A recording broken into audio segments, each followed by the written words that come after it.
Today everyone, this is your Kuya Mo, your kadikitan, to share the God's words po. So I'd like to share to you lang this morning yung bagay na saan po ba natin ang ating pag-asa.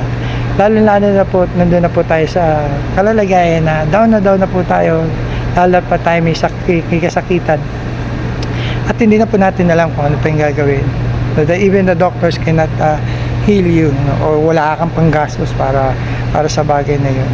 Nakikita po ito natin sa John chapter 5 na kung saan Panginoong Jesus bumalik sa Jerusalem at nang bumalik siya, may mga tagpo doon na kung saan may isang tangke ng tubig, no? Daanan ng mga iinom na tupa, no? Inumin para sa tupa na kung saan mayroon doon siya sabi na bababa ang anghel, lulusong doon at kakawin yung tubig.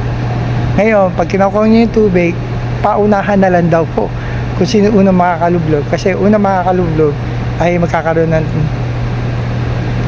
total healing or kagalingan sa kanyang kapansanan, ano pa man yan, ano pa man karamdaman yan, talagang gagaling daw po. So nung dumadaan ng Panginoong Hesus, nakita niya po yung isang lalaki na may sakit na o may kapansanan na 38 years na siya, at alam ng Panginoong Hesus to. Kaya nga nung nilapitan niya ito, sabi niya, nais mo bang gumaling? O diba, napakasimple ng tanong ng Panginoong Hesus, nais mo lang bang gumaling? So ang sagot ng lalaki, so syempre yung mindset ng lalaki, yung ang nasa isip ng lalaki, syempre nandun po doon sa tangke na kung saan lulublob yung anghel at kakawin ito. Kaya sabi niya, Ginoo, paano ko makakapunta doon sa tangke ng tubig? Bago pa man ako makapunta ron, sigurado may mauna na sa akin, maapakan pa ako dahil sa paunahan po talaga. But yet, alam niyo, sabi ng Panginoon sa kanya, bumangon ka, kunin mo yung higaan at humayo ka. So alam mo ginawa ng lalaki, sinunod yung Panginoong Hesus without any question or doubt, na talagang binuhat niya. At and then napagtanto niya, he was being healed. Di ba ang galing ni Lord? Ang tanong lang naman ni Lord kung gusto mo bang gumaling o hindi. But yet sumunod yung lalaki at niya. Yung ang problema, imbis na matuwa yung mga nasa paligid, hindi na sila tuwa kasi Sabbath day daw, bawal daw magpagaling. Bawal daw hindi magpagaling. Although bawal din, bawal din yung magbuhat ng higaan mo sa araw ng Sabbath. So, ang Panginoong Hesus to no? So, hindi po ako paperde doon, kundi pagtuunan po natin pansin yung bagay na ginawa ng Panginoong Hesus, no? In our Lord Jesus Christ, wala po imposible. Wala po imposible sa Kanya.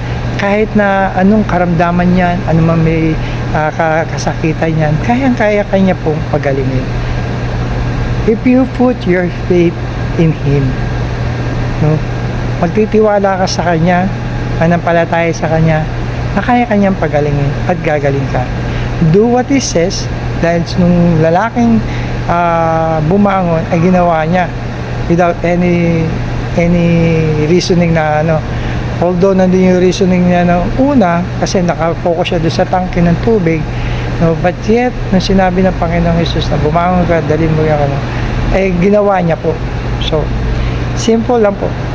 If you have faith in our Lord Jesus Christ and doing what He says in His words, you will be healed.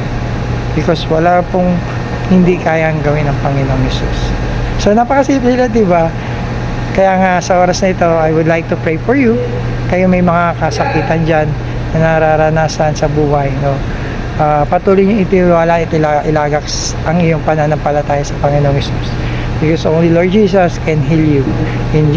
At siya lang po ang may kapangyarihan na dakilang manggagamot. Lord God, Father, I pray for the one, Panginoon Lord God, na nakakaranas ngayon, Panginoon, ng kasakitan, O Lord God. Lord, I pray for them, O Panginoon. And not in my power, but the power of your name, O Lord Jesus Christ.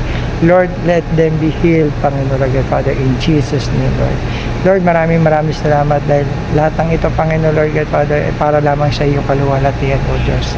Hayaan niyo, O Diyos, na maranasan nila ang iyong pag-ibig, ang iyong pagliligtas at ang kagalingan na namumula lamang po sa inyo. Maraming salamat po, Diyos. In Jesus' name we pray. Amen. Kaya mga kapatid, ilagak niyo na yung tiwala sa Panginoong Hesus. Maraming salamat po ulit. This is your Kimon, your Kadikita from Sharing God's Words.